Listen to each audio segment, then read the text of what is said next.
Ben 10 classic के सभी aliens को वर्स्ट टू बेस्ट रैंक करने के बाद अब मेरी बारी आ चुकी है बेन 10 एलियन फोर्स के सभी एलियंस को वर्स्ट टू बेस्ट रैंकिंग देने की। एलियन फोर्स के सारे ही एलियंस अपने आप में ही काफी बेस्ट हैं, काफी बढ़िया हैं। इनमें से कोई भी ऐसा एलियन नहीं है जिसको तुम सीधा सीधा बोल सको कि ये एकदम ही बेकार है। तो इसीलिए ये रैंकिंग करने में मुझे बहुत ज्यादा टाइम लगा और बहुत ज्यादा दिमाग भी लगाना पड़ा। और पिछली बार की तरह ही इस बार भी ये रैंकिंग पावर लेवल के बेसिस पे नहीं होने वाली, बल्कि ये रैंकिंग मेरे पर्सनल ओपिनियन पर बेस्ड है। तो अगर तुम्हें मेरी रैंकिंग अच्छी नहीं लगती तो तुम मुझे कमेंट्स में अपनी रैंकिंग भी बता सकते हो। एंड इस वीडियो का लाइक एम भी हमने रखा है जो कि है 5000 लाइक्स का, और कमेंट्स का एम है 400 कमेंट्स। तो ये एम्स जल्दी से कंप्लीट करवा देना ताकि 2023 मेरा भी खुशी खुशी बीते। और हाँ, मेरी तरफ से तुम सभी को हैप्पी न्यू ईयर। तो बिना ज्यादा और बकवास किए हम अपनी लिस्ट की शुरुआत करते हैं नंबर 13 के साथ, जहां पे है स्पाइडर मंकी। स्पाइडर मंकी की जो मेन पावर्स हैं वो है वेब जनरेशन और उसके गजब के मंकी और स्पाइडर के जैसे रिफ्लेक्सेस। और जैसा कि मैंने कहा कि बेन 10 एलियन फोर्स के सारे ही एलियंस काफी अच्छे हैं। कोई ऐसा एलियन नहीं है जिसको तुम कह सको कि ये एकदम ही घटिया है या एकदम ही बेकार है। पर क्योंकि ये रैंकिंग है तो इसीलिए किसी ना किसी को तो लास्ट प्लेस पे होना ही था, and that is spider monkey for me at least. और ये एलियन कॉम्बैट में कितना बेहतर साबित हो सकता है ये हमने देखा ही था, लेकिन वो सिमियन था,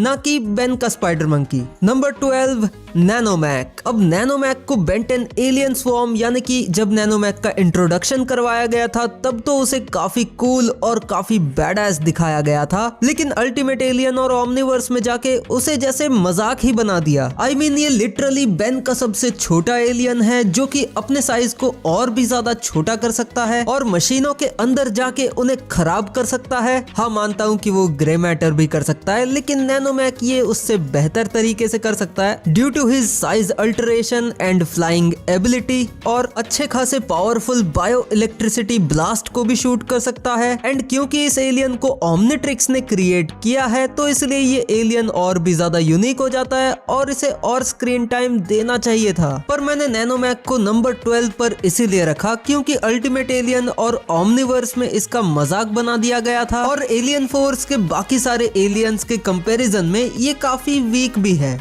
नंबर 11 लोडस्टार। तो लोडस्टार के पास है मेनली मैग्नेटिक पावर्स, यानी कि ये मेटल से बनी किसी भी चीज को कंट्रोल कर सकता है, उसे डिसमेंटल तक कर सकता है और ये पावर काफी काम में आ सकती है। इसकी पूरी बॉडी मैग्नेटिक है तो इसलिए इसे डिस्ट्रॉय करना भी बहुत ही मुश्किल हो जाता है। और इसकी मैग्नेटिक पावर्स के और भी कई सारे क्रिएटिव यूजेस हो सकते हैं, पर क्योंकि बेन ने हमेशा इसकी पावर्स को सरफेस लेवल तक ही यूज किया है तो इसलिए मैं इसे नंबर 11 से ज्यादा आगे तो नहीं रख सकता। नंबर 10 ह्यूमंगसॉर। अब देखो, ह्यूमंगसॉर मुझे भी काफी पसंद है। उसका डिजाइन काफी कूल है, एक डायनासोर से इंस्पायर्ड है। वो अपने साइज को 60 फीट तक बढ़ा सकता है और वो सुपर स्ट्रॉन्ग भी है। लेकिन ये चीजें ह्यूमंगसॉर को उतना ज्यादा खास भी नहीं बनाती क्योंकि बेन के पास और भी कुछ ऐसे एलियंस हैं जो कि फिजिकली स्ट्रॉन्ग होने के मामले में और फाइटिंग के मामले में ह्यूमंगसॉर से बेटर है, जैसे कि 4 आर्म्स, वेबिग और रैथ। और इसी से मैं आता हूँ अपने नंबर 9 पे जो कि है रैथ। अब देखो,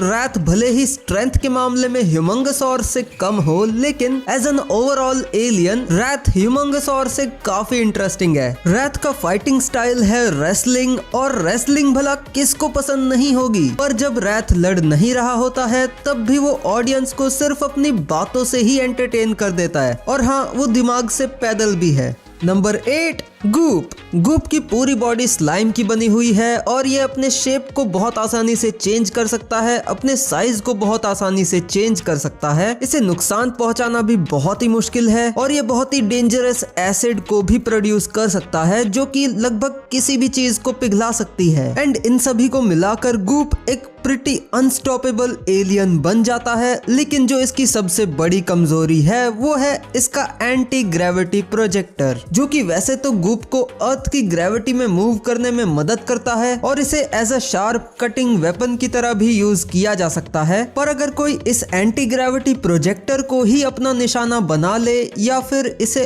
ऑफ कर दे तो गूप टोटली इमोबिलाइज हो जाएगा, यानी कि बिल्कुल भी हिल नहीं पाएगा। और इसी तरह से बेन ने ओमनिट्रिक्स को विल्गैक्स से छीना था, पर क्या इसी तरह से ओमनिट्रिक्स को बेन से भी छीना जा सकता है? ये हम पक्के तौर पर नहीं कह सकते, क्योंकि उस समय विल्गैक्स से ओमनिट्रिक्स पूरी तरह से नहीं जुड़ा था। पर इस पे आपका क्या ओपिनियन है, ये मुझे कमेंट्स में जरूर बताना। Number 7, brainstorm, another one of my favourite aliens. एक केकड़े के जैसा दिखने वाला एलियन जो कि अपनी खोपड़ी खोल के अपने दिमाग से तुम्हें इलेक्ट्रिकल शॉक दे सकता है। सच में यार, किस जीनियस ने सोचा ये कॉन्सेप्ट। ये अपने दिमाग की उसी इलेक्ट्रिसिटी से टेलीकिनेसिस भी कर सकता है और लेविटेट भी कर सकता है। एंड ये बेन का सेकंड मोस्ट इंटेलिजेंट एलियन भी है। बस इसका मेन प्रॉब्लम यही है कि ये हद से ज्यादा बकबक करता है, और अगर इससे ज्यादा फिजिकली स्ट्रॉन्ग ओपोनेंट इसके सामने आ जाए तो वो इसकी आराम से बैंड बजा देगा। Number 6, alien x.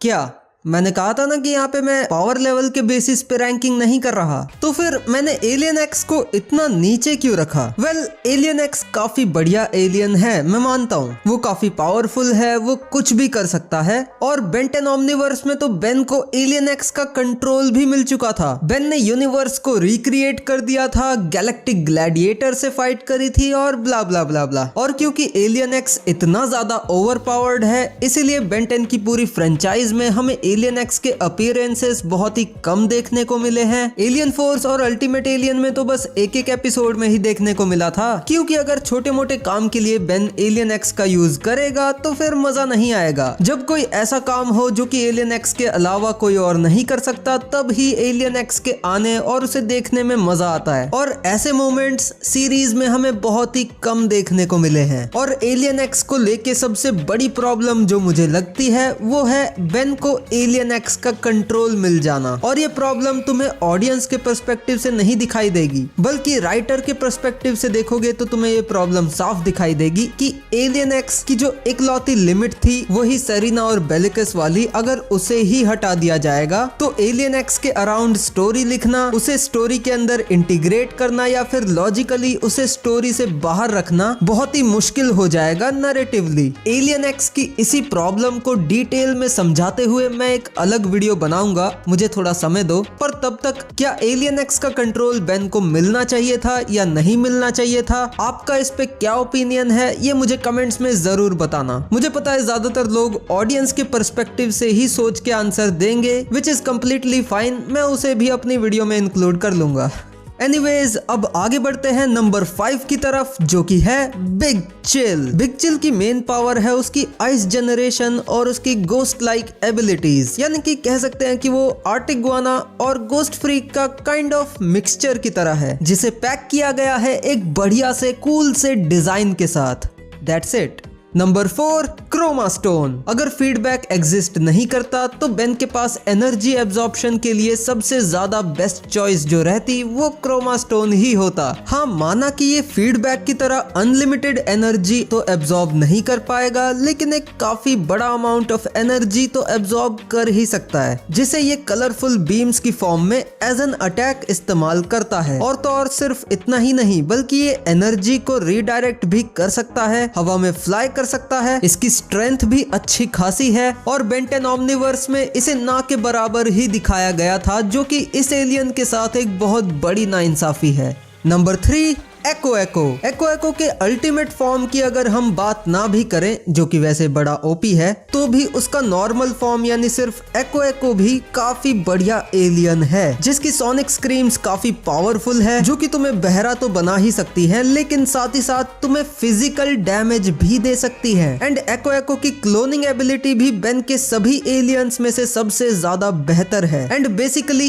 Echo is a far far far far far superior version of Ditto and Blitzwolfer combined। Number 2, जेट्रे। अब जेट्रे बेन के one of the best flying type aliens में से है, जिसके पास है पावरफुल न्यूरोशॉक ब्लास्ट्स जो कि किसी ऑर्गेनिक बीइंग के नर्वस सिस्टम को ब्लॉक कर सकते हैं, और सोनोरोसियन यानी कि एको को तो ये वन शॉट में ही डिस्ट्रॉय भी कर सकते हैं। इसे हीट से ज्यादा फर्क नहीं पड़ता, इसे इलेक्ट्रिसिटी से भी ज्यादा फर्क नहीं पड़ता, ये स्पेस में भी सरवाइव कर सकता है और अंडर वाटर भी ये उतना ही कारगर है जितना कि हवा में। ये हाइपर स्पेस में भी एंटर कर सकता है, या यूं कहूं कि लाइट की स्पीड से ट्रैवल कर सकता है, जिससे कि ये बेन का सबसे फास्टेस्ट एलियन भी बन जाता है। और इसकी फिजिकल स्ट्रेंथ भी इतनी ज्यादा अच्छी है कि एक वेक्सेसोरियन को भी आराम से उठाकर उड़ सकता है। और बेन 10,000 ने जेट्रे की पावर इस्तेमाल करके ही रस्ट बकेट 3 को हवा में ही कैच किया था और उसे लैंड भी कराया था। पर नंबर 1 पे मैंने जिस एलियन को रखा है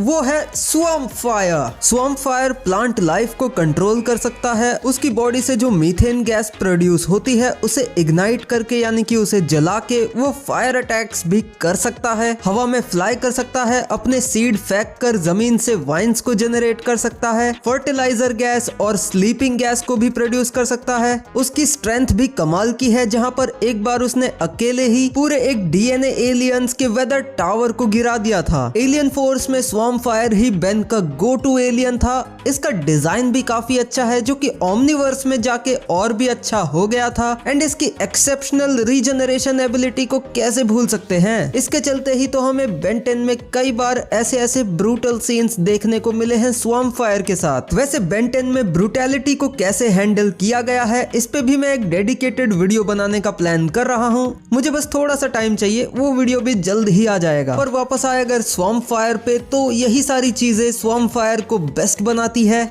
एंड मैंने इन सभी एलियंस के डिजाइन के बारे में ज्यादा कुछ इसीलिए बात नहीं करी क्योंकि इन सभी एलियंस के डिजाइन्स अच्छे हैं, तो इसलिए इन सभी एलियंस के डिजाइन को लेके अच्छा है ये तो हर बार नहीं बोलूंगा ना, इसलिए मैंने ज्यादा बात ही नहीं करी। पर एलियन फोर्स के सभी एलियंस के डिजाइन्स अच्छे क्यों हैं, इस पे मैं एक डेडिकेटेड डिटेल्ड वीडियो जरूर बना दूंगा। एक ही वीडियो के अंदर 3 वीडियो के प्रॉमिस, बाप रे।